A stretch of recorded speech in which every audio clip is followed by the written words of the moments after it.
Good morning. Welcome to Hudson Institute. We are honored and privileged to be hosting this great event, a conversation with the Robert O'Brien, the Assistant to the President on National Security Affairs, otherwise known as National Security Advisor. I want to welcome all of you here who are able to join us and our audience watching live stream from the Hudson website, but also a very special welcome to our C-SPAN audience who will be following this event on C-SPAN 2 today. And we're delighted to have you here, if only virtually, and delighted to have everyone who's been able to participate in this discussion. This, I think, is going to be one of the most interesting and significant events that we've done here at Hudson, particularly given the fact that we are less than a week away from the election, when so many of these issues that we're going to be talking about today, the question of what America is going to do and where America is going to go from here, those issues are going to be decided very, very soon. And so what happens in our discussion here, I think, will help us to understand as a guide to what takes place, regardless of who it is who will be sitting in the Oval Office come January 21st. I want to say a few words about our distinguished guest. Robert O'Brien was born in Los Angeles and graduated from the University of California, Berkeley with a law degree. From there, he founded the law firm of Larson O'Brien, LLP. Between 1996 and 1998, O'Brien was a legal officer with the United Nations Security Council Compensation Commission in Geneva, Switzerland. He served in a number of political positions for the Bush and the Obama and the Trump administrations, and was civilian observer for the Pacific Council on international policy at the pre-trial hearings for Khalid Sheikh Mohammed. That must have been interesting work. President George W. Bush named him as the U.S. alternate representative to the 60th session of the United Nations General Assembly, and he was co-chairman of the U.S. Department of State's Public-Private Partnership for Justice Reform in Afghanistan, which is where he also served in the same position during President Obama's first term. Then, on May 10th, 2019, President Trump appointed Ambassador O'Brien as special presidential envoy for hostage affairs, 2018, I'm sorry, not 2019. And 1 year later, he was given the title of ambassador. Ambassador O'Brien took the office of the 28th United States National Security Advisor on September 18th, 2019. So he's been in that position for just a little bit more than a year. Today, then, he serves as senior advisor to the president on international affairs, chairs the National Security Council, and oversees the national security staff. Ambassador O'Brien has also done his share of writing. I do want to recommend to you his book, published in 2016, the book While America Slept, which is in many ways a prescient collection of essays about many of the challenges that America in 2016 and during that period of time were ignoring, but which have now, I think, very much come home to roost in the discussion. It's a really good book. And I particularly like section 3, which has the title of To Rule the Waves. I'm not quite sure how you got that title for that book. But anyway, it's well worth reading and a good reminder of that our guest today is someone with a real vision about national security, about where America's place in the world is and where it should be. And that's why we're delighted and, as I say, also privileged to have him here today. Ambassador O'Brien. Great, thank you.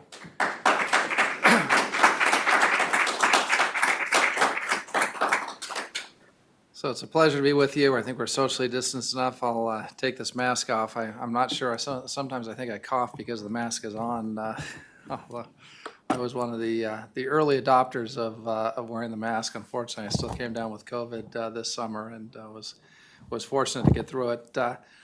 What an honor to be introduced by Arthur Herman. I've got his book sitting next to Rule the Waves. I didn't realize that was the title of your book when that chapter was named by the editor. So I hopefully won't get a letter. It's just great minds. Great minds insane. I don't want to get a letter from your counsel on that one. But he's a great writer and a great historian, a great American. And so thank you for that generous introduction. It's wonderful to be here at Hudson, and thank you to John Walters for hosting today. It's a privilege. So I bring you greetings to the 45th President of the United States, Donald Trump. 4 years ago, President Trump was elected, and he had a very different view of how peace and prosperity in the world could be achieved, and how the American people could be served by their president when it came to foreign policy. And President Trump had no higher priority than putting the needs, the rights, the safety, and the values of the American people first, and that's where the term American First comes from. The president also believes, as did Ronald Reagan, that national security is best obtained on a peace through strength philosophy. And so the president deals with the world as it is. We deal with dictators and authoritarian regimes as they are, not as we hope them to be. And we don't turn a blind eye to their conduct, expecting somehow that they'll change if we ignore their conduct. He's done the hard work of strengthening our alliances, and in doing so has put substance over style. And he's been criticized for that, but we think that his actions have demonstrated that the U.S. Will no longer be a party to arrangements, organizations, international conventions, treaties, excuse me, where our sovereignty is not respected. But we also think that that's better for other countries in the world as well. As he said to the United Nations, the president puts America first, but he also believes that other countries put their own interests first, and that's how it should be. And in such a world, our approach, we think, has led to demonstrable results that have made the American people safer. So, for example, early on in the administration, when we took over the White House, there was a caliphate the size of Great Britain spanning across Iraq and Syria, the ISIS caliphate. And that caliphate is now destroyed.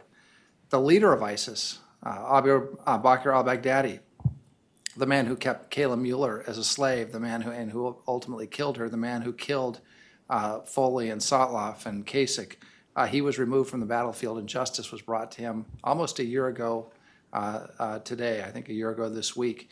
The leaders of al-Qaeda in North Africa and Yemen have been removed from the battlefield. Over 50 American hostages and detainees from 22 countries around the world have been brought home. NAFTA on the trade front has been replaced by the much improved USMCA, benefiting American workers and farmers. And it's created and strengthened the most profitable for the United States, but also for our partners, trade zone in the world. Since March of this year, notwithstanding the pandemic, the Coast Guard and the Navy have run an anti-drug operation in the Caribbean and in the Eastern Pacific, the California-Mexico border. They've seized over $4 billion in cocaine and marijuana and denied those revenues to the traffickers, $4.7 billion. Working together with the leaders of El Salvador, Guatemala, Honduras, and Mexico, President Trump has reduced undocumented immigration from those countries by 85%. But we've strengthened at the same time our relationships in the hemisphere. We're working very closely with the hemisphere's largest democracy, Brazil. In fact, I was just there last week, and we signed 3 deals, 2 investment deals and 1 trade deal.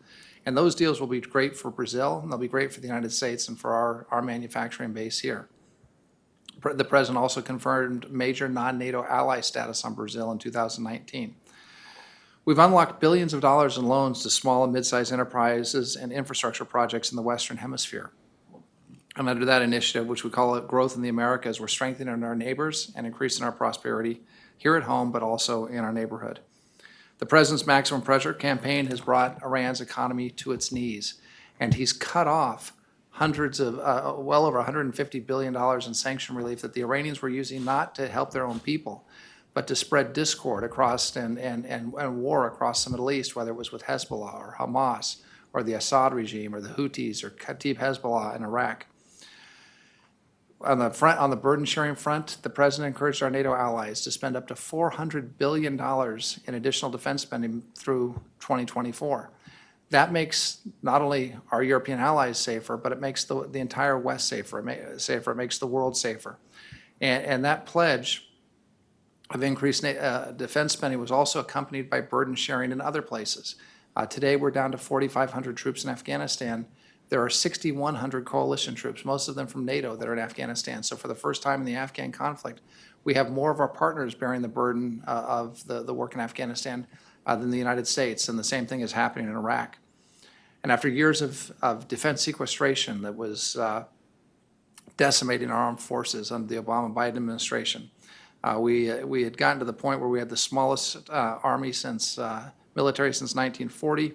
We had key munition shortages, low readiness ratings in our key combat teams, and an urgent need to rebuild our nuclear deterrent. After $2.5 trillion being spent over the past 3 years, all of that is being addressed.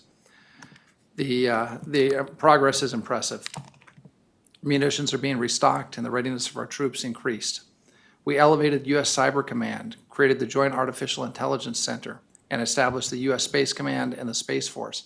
The Space Force is the first new branch of the U.S. Armed Forces since 1947. And the service has captured the imagination of our young men and women who serve, and they're signing up and lining up in droves to join the new Space Force. We accelerated and signed the 2019 Missile Defense Review and are ensuring a strong missile defense will protect our homeland against rogue actors and adversary states that seek to threaten us. We're modernizing the nation's nuclear deterrent, which remains the foundational element of our country's national security. In 2018, we converted and deployed a low-yield submarine-launched warhead and conducted numerous life extension programs on our existing nuclear stockpile. We have ensured our test readiness capability remains viable if needed, and we funded the NNSA appropriately to meet the necessary infrastructure upgrades, and it's billions and billions of dollars additional funding has gone to the Department of Energy to make sure that we actually have safe, secure, and ultimately deadly nuclear weapons, and that's what ensures the fact that we will never have to use them. We've also funded long-range standoff missiles, the Columbia-class submarine, the B-21, which is being built in Florida and other places, the ground-based strategic deterrence, or the GBSD. Every aspect of our nuclear enterprise is under modernization to meet the demands of today's threat environment and maintain a credible deterrent for years to come for the next generation of Americans, our kids and our grandkids. Finally, we're developing new capabilities in space, on land, and in sea and in the air, such as hypersonic weapons, directed energy, artificial intelligence-enhanced weapons, autonomous platforms that will ensure American military superiority against any foe. Under President Trump's leadership, we've spent more on defense and research than we have in 70 years. And that's what's required to stay ahead of our competitors today and our adversaries in these critical and emerging technologies, and to lead the way when it comes to new developments in quantum, additive manufacturing, and new applications for AI, machine learning. As we build these next generation capabilities, it's essential to protect our critical technology from adversary theft. We cannot spend billions on new weapon systems only to have them copied or compromised by the time that they're actually fielded. So the wars of the future are likely to be radically different than the short conventional wars and protracted counterterrorism operations that we have fought since the collapse of the Soviet Union. They'll be waged not just in the air, on the land, and at sea, but also in space and cyberspace, dramatically increasing the complexity as well as the speed and velocity of warfare. Under President Trump's leadership, we are building a military capable of dominating this era of great power competition, one that will deter our adversaries by being prepared to fight and win today and in the future. President Trump knows the world needs a strong and a respected America in order to achieve peace. We believe that, and President Trump believes, that weakness is provocative. In the Indo-Pacific region, the cooperation of American treaty allies has never been better. We're working with Australia, New Zealand, Japan, the Philippines, and Thailand. Our relations with the world's most populous democracy, India, has never been better.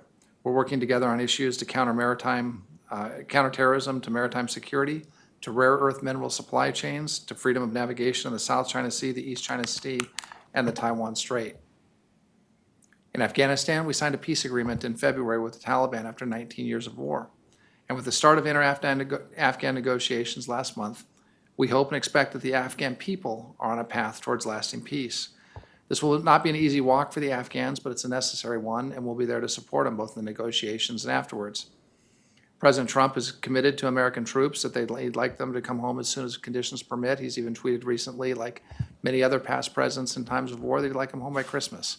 And whether we get them home by Christmas or shortly thereafter, American troops are coming home. And the good news I have is since the peace agreement with the Taliban was signed in February, we have not lost an American to a combat death in Afghanistan during this year since February. Last month, President Trump achieved a truly historic peace agreement between the United Arab Emirates, Bahrain, and Israel. The Abraham Accords represent the most significant step towards peace in the Middle East in 25 years.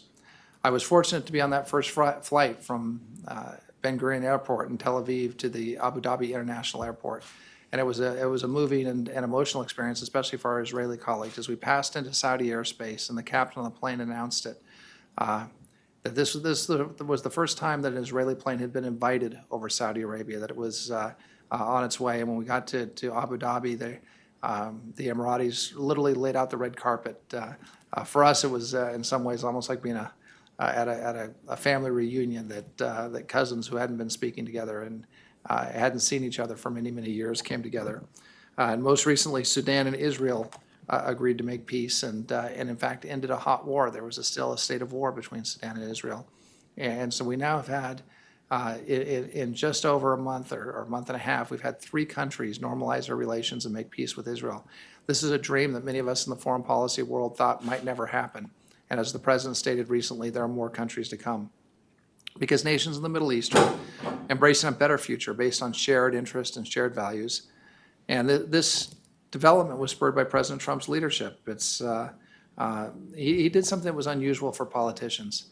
The president created political capital. He created political capital in Israel by moving our capital, our embassy from Tel Aviv to Jerusalem, the capital of the state of Israel. That's something many presidential candidates and presidents had promised to do in the past, but never actually had. He recognized the Golan Heights.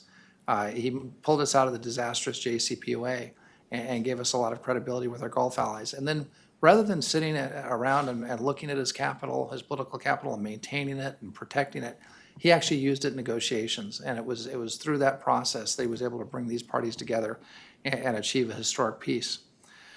But it's not just those intractable conflicts in the Middle East. He's also approached the Balkans with a similar determination. So last month at a summit chaired by Ambassador Rick Grenell, in which I participated, Serbia and Kosovo took a huge step forward in normalizing their economic relations. Again, this is something Europe had been working on for 20 years, but through President Trump's dedication and insistence on tough negotiations with both sides, we were able to have a major breakthrough. So as the foregoing demonstrates, America's days of leading from behind or the days of strategic patience are over. President Trump's bold leadership style has proven to be key as we build a new international consensus against China. The president was the first major leader to recognize that the old conventional wisdom, holding that it was only a matter of time before China would liberalize, first economically and then politically, was wrong. And instead, we've all watched China become more nationalistic, more mercantilistic, more authoritarian, and more committed to Marxism-Leninism over time. They haven't become more like us. Under this administration, the United States, and increasingly the free world, is standing up to Chinese aggression in all of its forms.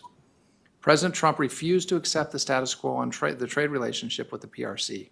Instead, he imposed tariffs on Chinese goods to compensate in part for China's coarse technology transfer, intellectual property theft, massive subsidies of state-owned enterprises, and other mercantilist tactics that slant the playing field dramatically in Beijing's favor when they trade with the United States. The president brought the PRC to the table, and in January we signed a Phase 1 trade deal that prohibits China from forcing U.S. companies to transfer their technology, opens Chinese markets to tens of billions of dollars of U.S. agricultural sales and financial services firms, and partially addresses Chinese currency manipulation. And so far, China seems to be abiding by the deal. Now, the COVID-19 pandemic has certainly limited the impact and our enthusiasm for the trade deal, but the exercise shows that it was only by standing up to the PRC that the United States could achieve a real improvement in the trade sphere. The Trump administration is working now to prevent companies that answer the Chinese Communist Party, their intelligence apparatus and security apparatus, such as Huawei and ZTE, from stealing America's personal and private data and our national security secrets. The administration has thus imposed restrictions on U.S. semiconductor companies from exporting their highest technology to Huawei, ZTE, and others. The DOJ is actively investigating and prosecuting Chinese economic espionage aggressively. FBI Director Wray recently stated that every 10 hours they open up a new investigation into Chinese economic espionage.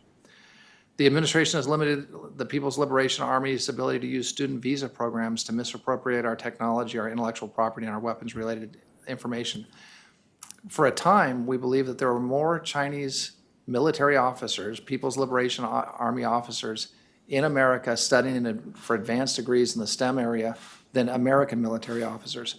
And they were coming in through phony claims to be just students, when in fact they were Chinese military officers here to take our innovation, our ingenuity, our creativity for free, to take it back to China so they could both strengthen their national defense and their offensive capabilities against the United States, but also to improve their industrial base vis-a-vis the U.S. without paying a license fee, without doing the right thing with that technology.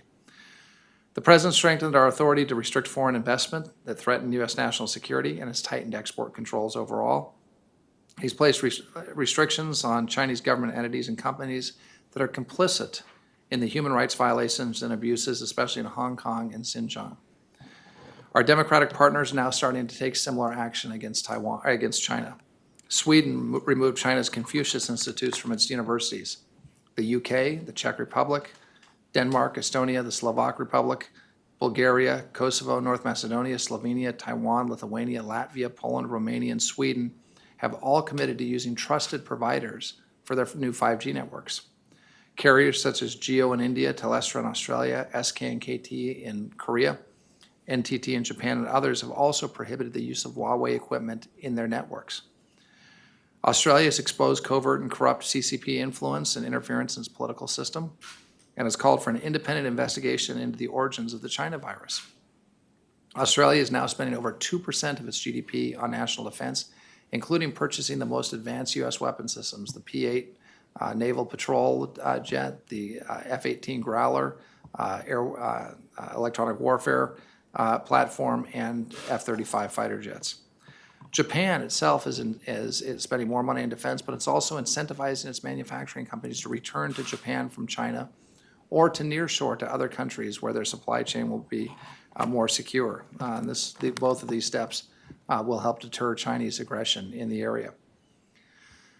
So beyond those areas that I've already noted, the U.S. faces diverse and concerning national security challenges, from Russia to Iran to North Korea to Venezuela to extremist terrorism and to ever more strengthening transnational criminal organizations. Under President Trump's leadership, and we're standing up together with our allies, and our country is rising to the occasion. And we'll meet those challenges and the new ones that emerge with resoluteness and confidence in the days ahead. The results of the President's policy speak for themselves, and today we are safer than when the President took office. And for that, I think we can all be grateful. So may God bless you. May God bless the United States of America. Thank you.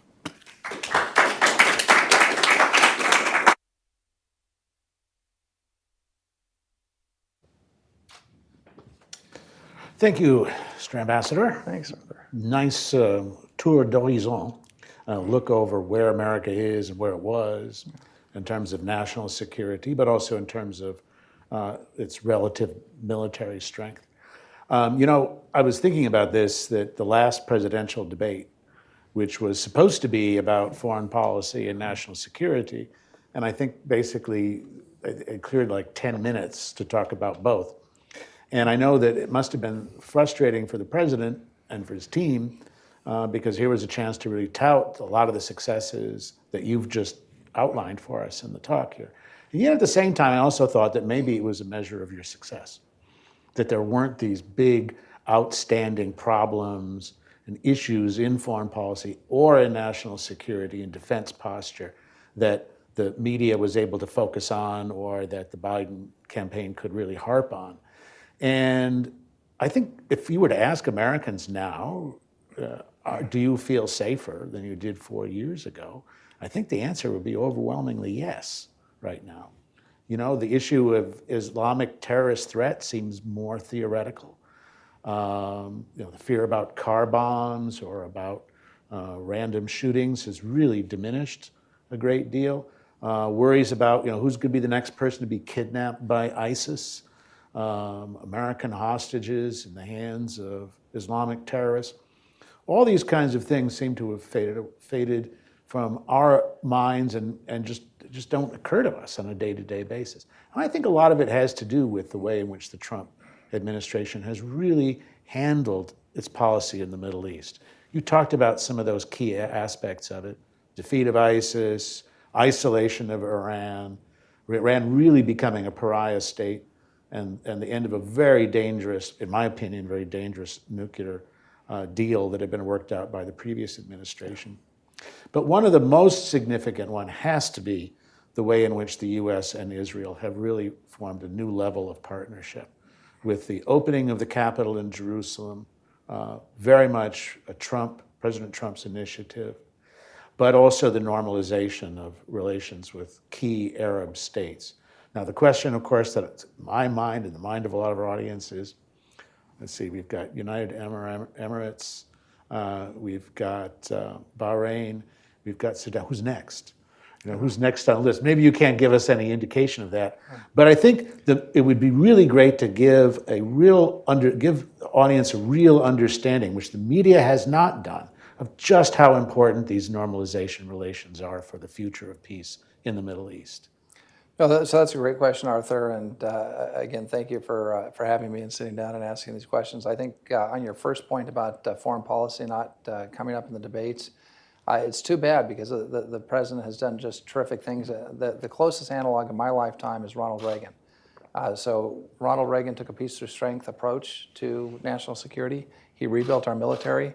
And as a result of that, other than Grenada, which was almost more of a hostage rescue of the medical students than an armed conflict, there were no new wars started under President Reagan. We competed in the covert action and political warfare. We competed with the Soviet Union across the world, but there were no new wars started.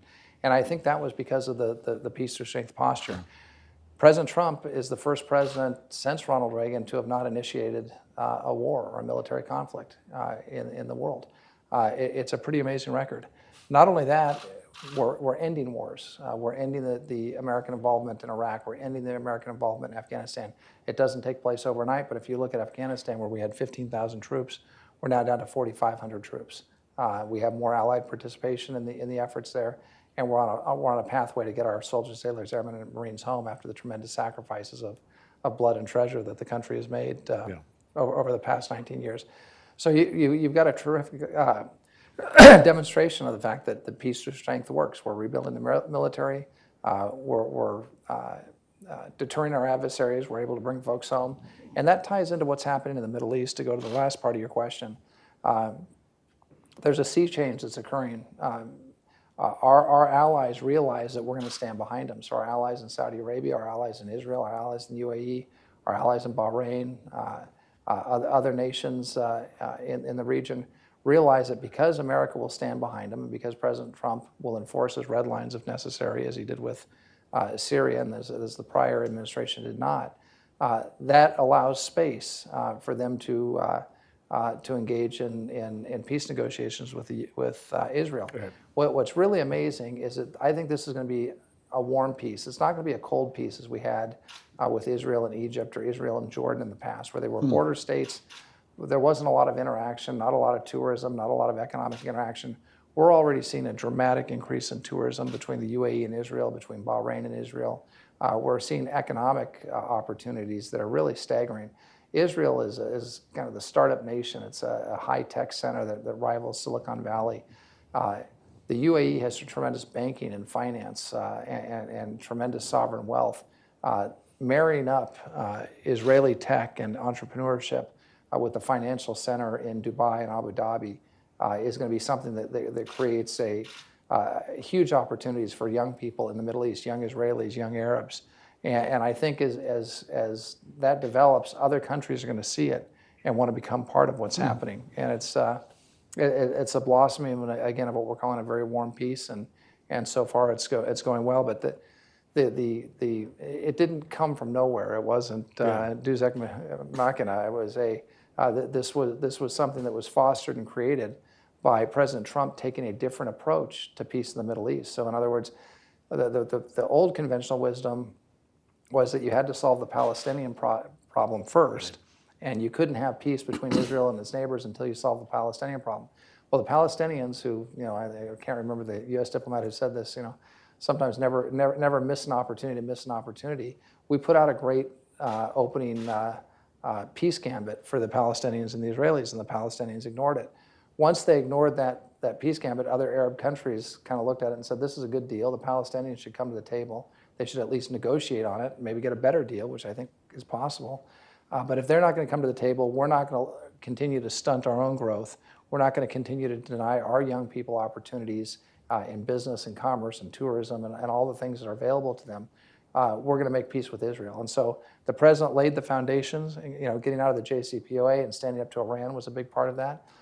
So the UAE, Saudi, others felt comfortable. They felt secure under the American security pledges. Israel felt secure, and we followed through on promises with the embassy and going to Jerusalem, as you noted, recognizing sovereignty over the Golan Heights. And in that unique set of circumstances, we literally have peace breaking out. Another country that I'll just mention it and won't filibuster your question. It's a problem with giving the lawyer a microphone and asking an open-ended question. But Kosovo, which is a Muslim majority country in the Balkans. That's true. Kosovo recognized Israel, normalized our relations with Israel, and actually announced that it's going to put its first embassy in Jerusalem. So when you think about it, there have been three Arab Muslim majority countries and a European Muslim majority country that have all recognized Israel in the past 2 months. It's pretty astounding. Yeah. The other big area where I think the Trump administration and Trump himself has really brought a major sea change in how Americans see the world is with regard to China. That I think now more than ever, Americans realize that China represents a real, not just an economic competitor, but now a real serious geopolitical threat, as well as being a serial human rights violator, intellectual property thief on a global scale.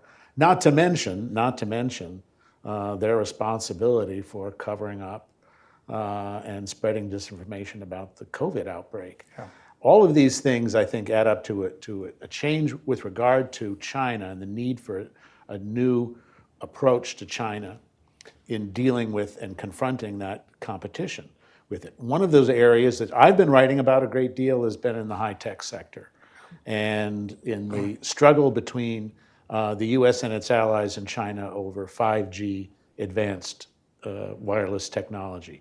And one of the things that I've noticed in the time you've been a national security advisor is that there really has been a change. I sense a real change in the way in which China's stalking horse in all this, Huawei, has been able to sort of spread its network and its agreements with other countries to build the networks, which have huge national security concerns for those countries as well as for the United States.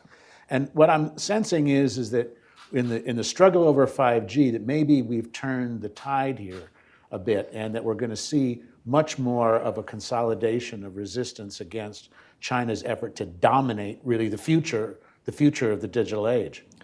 Right, and you've hit it on the head, Arthur, is that 5G is with the Internet of Things and with telecommunications moving in and cloud computing moving into the 21st century, 5G is critical. That's the backbone that all of these things are going to operate off.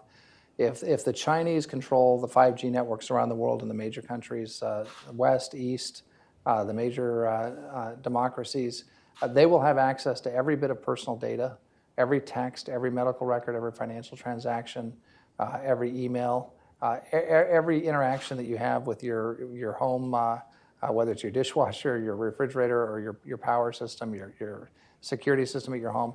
The amount of personal private data that the Chinese will have access through the back doors built into Huawei is unlimited. And they'll have that on not just every person in China, they're going to have it on every person in the world to the extent there's a Huawei network or a Huawei backbone in place. And that's that's something we have to be very concerned about. There was a time when it wouldn't have mattered. We all saw after the fall of East Germany, the Stasi had these warehouses full of files. Right. And getting into the files and accessing them and trying to get the information and make it valuable was very hard to do. But with quantum computing coming, with AI, with machine learning, with cloud storage, all of that data on each of us becomes accessible to the Chinese if they get access to it. They put together for their own people social credit scores. So every Chinese person has the equivalent of a credit score that we have to get a mortgage. They have a social credit score. So whether they can buy a plane ticket or a train ticket or get a job or travel overseas or go to university or live in a certain area, all of that depends on how high their social credit score is. In other words, how reliable are they as supporters of the Communist Party of China? So that's something that they've done internally, but look, they're doing that. They want to do that externally. Right. And the Washington Post just had an article that they've compiled profiles of influential Americans, influential Germans, influential people all over the hundreds of thousands, millions of people around the world. They're compiling profiles on all of us. And don't be mistaken, they will have social credit scores for everyone in the world. And if you think, well, I'm in America, it doesn't matter, think about the general manager of the Houston Rockets, who made the mistake of criticizing the Chinese over the way they were handling protesters in Hong Kong, people trying to protect their democracy in Hong Kong. And you saw how he was basically canceled, how the Houston Rockets were canceled, and how the NBA had to come debase themselves before the CCP to try and get their games broadcast again in China. I think finally, a year into this, the Rockets are finally going to be on TV again in China.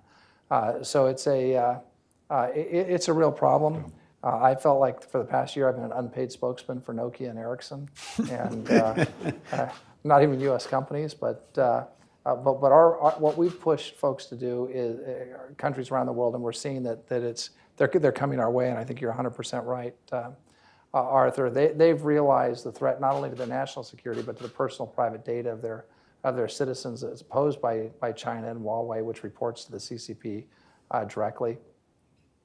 They're coming along and realizing that it's not safe to have their Chinese backbone in their networks. And I think what you're seeing is a realignment geopolitically. There was a time when most of us grew up, there are a lot of younger people here, but when you had the U.S. and the USSR, and then you had this whole non-aligned movement, the NAM, or the group of 72 countries, and they kind of floated between the two, and they were courted by the two. That's changed. Now we have a group of authoritarian, totalitarian countries. You have Russia, you have Iran, you have China. Maybe some others are moving in that direction. And you also have a group of democracies, great and populous democracies, the United States, Western Europe, or the EU. Now it's Western and Eastern Europe, thank goodness. The UK, India, Brazil, Indonesia, Malaysia. And I think what we're going to start having is a divide in the world between the democracies, countries that share our values, that believe in democratic values and in human rights, and the authoritarian countries that are offering a different approach to the world, which may be a pseudo-democracy, but is really ruled by a party or by a strongman, where people don't have the rule of law, and they don't have basic human rights, and they don't have the ability to petition their government for the redress of grievances.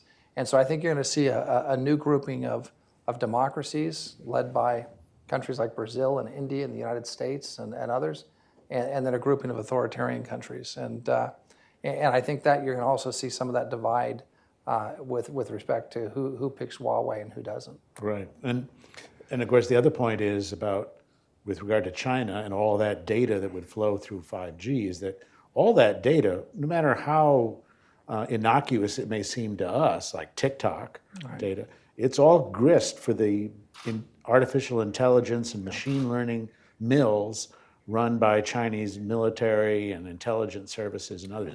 It helps to feed their larger strategic plan. This isn't just a business, a competing business plans. This is different strategic plans. Yeah. So that raises the question. And they're doing it. They're doing it with genes as well. So they're offering free genetic testing to countries around the world to try and gene map. I get the gene maps of countries all over the globe, and not only does it help their pharmaceutical companies and give them an advantage there, but it also gives them a tremendous, for more nefarious purposes, a tremendous database to figure out how to target certain groups, certain countries, certain ethnicities, and that sort of thing. And so that's another thing we're looking at that's very concerning. Very interesting. But this raises then the larger question, which is, are we, in our competition with China, are we now in a new Cold War? Is it a new Cold War? Is it going to be different from the one with the Soviet Union, or is it going to be in many ways similar? I think it's going to be different. I don't think it necessarily needs to be a Cold War. And what the president has said time and again, and what I've said time and again, is we want great relations with China. The Chinese people are wonderful people. I mean, hundreds of thousands of them have studied here. We have many Americans who are of Chinese descent. China has traditionally been an American ally. We fought together in World War II. So we'd love to have a great relationship with China. The problem that we have is, and it's not even the Chinese Communist Party, it's the Chinese Communist Party's efforts to spread their tentacles not just across China, but across the world, and to control us the way they control their own people. To continue to steal our intellectual property. And Christopher Wray, our director of the FBI, recently said, Chinese theft of American intellectual property is the greatest wealth transfer in human history. And he's 100% right. I mean, there's no analog to it anywhere in history. And, it's just not fair. China's a great country with hardworking people and smart people and incredibly capable people. Do your own inventions, do your own innovation, create your own technology. Don't steal it from us without paying for it. I mean, that's not honorable under any moral system. Under any system. Don't steal the hard work of the American people or of folks in Europe or Africa or wherever technology is being developed. Take it back to China. Don't pay for it. Then use it to create competing projects. Subsidize them and send those products back to the country from which you stole the technology, and put the folks out of business who developed the technology to begin with. I mean, it's this horrible cycle. So you're getting clobbered twice if you're an inventor. You get your invention is stolen with no license fee and no patent fee or no compensation, and then your market's undercut by a state subsidized product that comes back using your own technology. And either you or your licensee is put out of business. Don't you think? And that's a terrible thing. So that's the sort of thing that has to stop for China to truly become a great power. Great countries don't build themselves on theft, and we've got to put an end to that. And don't you think that now American businesses are more and more realizing this? I think the idea that doing business in China isn't going to produce that marvelous wide open market in which you can compete on an even playing field. That you're basically going to be looted in order to support and bolster your domestic Chinese competitors. Well, they're standing up to the Chinese, or they're deciding not to do business in China. And the old idea was, look, if there's 1.3 billion Chinese, if I can sell everybody a hamburger once a week, that's a lot of hamburgers to sell, right? If you're McDonald's, and you run those sorts of numbers, and it seems like a great business opportunity. It's dazzling. But you realize it's not a great business opportunity is after you put the investment into China, you open all the stores, and you teach them the skills, and you develop the franchise network and that sort of thing, and then it's taken from you. So I'm using that as an example. I'm not speaking about any specific thing that took place with McDonald's, but that's the idea of folks. It's been too big of a market not to be involved with. But look, the president and this administration have stood up for Americans and stood up for American businesses, and I think American business appreciates it. And I think American workers appreciate it, because we're seeing manufacturing return to this country that people said would never happen, that it was impossible, that was a thing of the past. We had to get over it. People needed to learn to code. They needed to learn to farm arugula in there instead of corn. That there was just no way we could compete with the Chinese. And what we're showing is, by standing up to the Chinese, that Americans are every bit as competitive as the Chinese are. That's right. By the way, for those of you in the audience watching live streaming or on C-SPAN, if you'd like to submit a question to be placed to the ambassador, you can go to our website, or you go to the email address is events@hudson.org, and we'll look forward to getting any questions you might have for that regard. Let me ask you about two areas where critics of the Trump administration have sometimes been pointed to as weaknesses and problems. One is North Korea.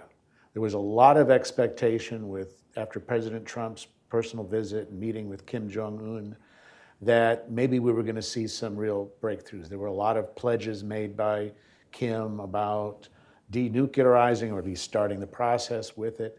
We really seem to have stalled out there. Doesn't really sort of seem to be really going anywhere. What's your view on what's going to happen next with the U.S. and North Korea? So look, we've had a difficult situation in North Korea, excuse me, that spanned many administrations. It goes all the way back to the Clinton administration when the North Koreans really made a breakout effort to develop nuclear weapons, and excuse me, and the means to deliver them. So it wasn't just the nuclear weapons which were difficult, the warheads and dangerous, but the fact that they could potentially deliver them against South Korea, U.S. bases and allies in the region, and ultimately to the continental U.S. And so this has been a problem that's bedeviled American foreign policy professionals and national security professionals for almost 30 years now. When the president took office, President Obama told him that the number one national security threat you have is North Korea. There were a number of people who thought we were going to go to war with North Korea, that there was no other option.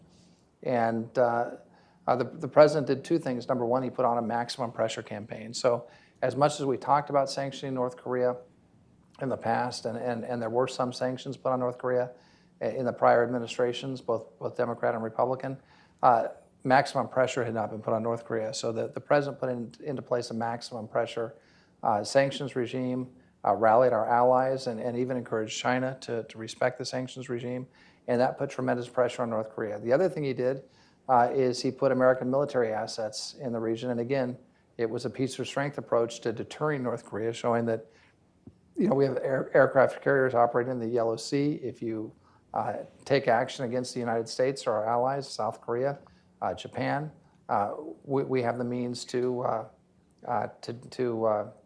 finish the fight if we end up in a fight. And there was some very strong rhetoric on both sides. I mean, you can remember at the UN or the Rocket Man and the size of the buttons and those sorts of things. And to some extent, that was derided by the foreign policy establishment. What it did, though, is it brought the North Koreans to the table for the first time. And the president met with Kim Jong-un, with Chairman Kim. And the president, as he does with all foreign leaders, even if they're adversaries, he was very cordial with them. And that's one of the things about diplomacy. Someone once said, it may have been Kissinger, said that diplomacy is saying the nastiest possible things in the nicest possible way. The president took a very hard line, but he did it in a very friendly manner. And the hard line was you have to denuclearize. So you have to end your weapons program, and you have to end the ballistic missile program. And that was something that Chairman Kim agreed to at Singapore. Right. Now, there's a long way, and we believe, and the president believes, as Ronald Reagan did, in trust but verify. Unfortunately, we've had a tough time since Singapore in making progress on the denuclearization of the Korean Peninsula. I think there's a lot of concern on the North Korean side that if the Kim family gives up their nuclear weapons, that could be the end of their regime. So when you're asking a counterpart in negotiation to do something that could result in their demise, that's a very difficult negotiation to have. What the president tried to paint for Chairman Kim and for the North Korean people is an alternative vision, somewhat like we're talking about in the Middle East, that the nuclear weapons aren't going to bring you prosperity. They're not really going to even bring you security. But if you get rid of your nuclear weapons, the potential for North Korea is limitless. I mean, you look at South Korea and the amazing economy that it has. There's no reason the North Koreans, same people, they're hardworking. The fact they've been able to create this weapons program under sanctions and with very little money and very little trade just goes to the fact that they're smart and they're hardworking and they're creative. If they channeled that into a real economy, the North Korea could be rich and it could be prosperous. And Chairman Kim could then be, rather than being deposed, he could be viewed as someone who's brought peace and prosperity. That's the vision that we've attempted to lay out. Now, the results of the various meetings, Singapore and Hanoi, where we walked away, just like Reagan walked away at Reykjavik with the Soviets, and the brief meeting at the DMZ, is that we have not had a test of a long-range intercontinental ballistic missile by North Korea since Singapore. We haven't had a nuclear test since Singapore. Now, both of those outcomes would have been viewed as wildly successful under past administrations. The media would have touted that as there would have been Nobel Prizes all around. I mean, this would have been a great outcome. Instead, the standard that the president's held to is, well, he didn't get rid of all the nuclear weapons in North Korea. Chairman Kim did not live up to his commitment to denuclearize. Well, that hadn't happened for 30 years of presidents trying. H.W. Bush, Clinton, President Obama. It didn't happen under any of them, and yet the president is being held to the standard, even though he accomplished more than any prior administration on North Korea with sanctions, with deterrence, with stopping the nuclear test, with stopping the long-range ballistic missile test. He's not being given credit for that, but it's not surprising. I mean, can you imagine any other president that achieved what the president has achieved in the Middle East or in the Balkans? Again, Nobel Prize nominations would have been flooding his way. So, I think that it's not complaining, and I think we live in a very polarized political world.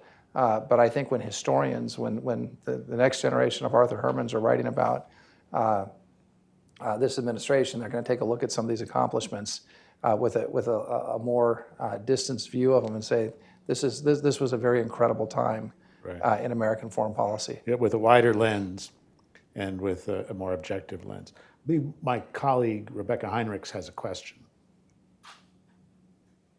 Thank you so much. Thanks for giving me the chance, Arthur, too. Good to see you, sir.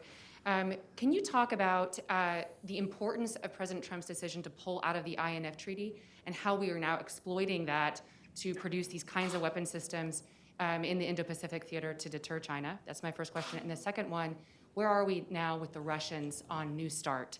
And can you give us any insight? I know we've made some progress. The Russians have indicated they are interested in some kind of deal. Can you give us any insight about where we are on that? It's a great question, Rebecca. So let me address INF to begin with. We had entered into a treaty with the Russians that limited our ability to produce and deploy weapon systems, missiles that would travel in an intermediate range, kind of a range over 500, I believe it was 500 nautical miles or kilometers. I could be off on that by a few miles or a few kilometers. So we stuck to that. Unfortunately, the Russians didn't, and the Russians continued to test and deploy missiles that violated the treaty. So we had a violation on the Russian side.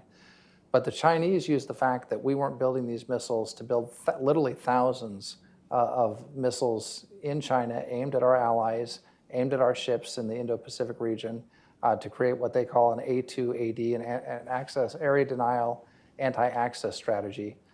To keep our ships and keep our Navy away from our allies in the region and out of China, out of the sphere of influence that China would like to have.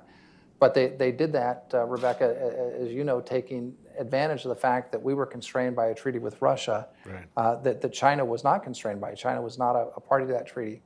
And so the president decided, listen, we can't compromise our national security any longer with respect to the INF Treaty, either in the Indo-Pacific region or in Europe, where the Russians are violating the treaty. And the president just decided we're not going to be part of treaties any longer where we abide by the treaties, but the other side doesn't. I mean, it doesn't make any sense. And yet there's still a consensus out there among some foreign policy elites that, well, it's good to abide by it even if the other side doesn't, because it shows our commitment to arms control. I mean, that's just, it's almost mind-boggling, but people will tell you that with a straight face. So instead, we got out of the INF Treaty. We're developing hypersonic weapons. We're developing ballistic missile delivery systems that will keep America safe, will keep our Navy safe, our Marines, our airmen, our soldiers who are deployed out in the Indo-Pacific, that will defend our allies, that will deter China, and we'll deploy the same missiles if necessary in Europe to deter the Russians, the Russian Federation. And again, it's classic peace through strength. And we think that by deploying these weapons, not only will we deter an attack, but it will also put us in a posture to have real arms control in the future. Just like we had to deploy the Pershing missiles and the cruise missiles in the 80s to Europe to get the Soviets to come to the table and have and agree to the precursor, the zero option the precursor to the INF Treaty. So again, we're not going to be parties to treaties where we abide by them and the other side doesn't going forward, and that's a message that everyone in the world should understand. And number two, we're always going to put America and America's defense first. What that does with respect to New START is it sets a new baseline, and it reorientates the Russians and the Chinese to the extent we're in arms control talks with the Chinese, although they're stiff-arming any attempt to do arms control. But we want to have we want to get a good deal with the Russians. The New START treaty is not a great deal. It was a treaty that President Trump would have never negotiated because while it limits U.S. and Russian strategic delivery systems and warheads, which is good, and we want that. That's a good part of the treaty.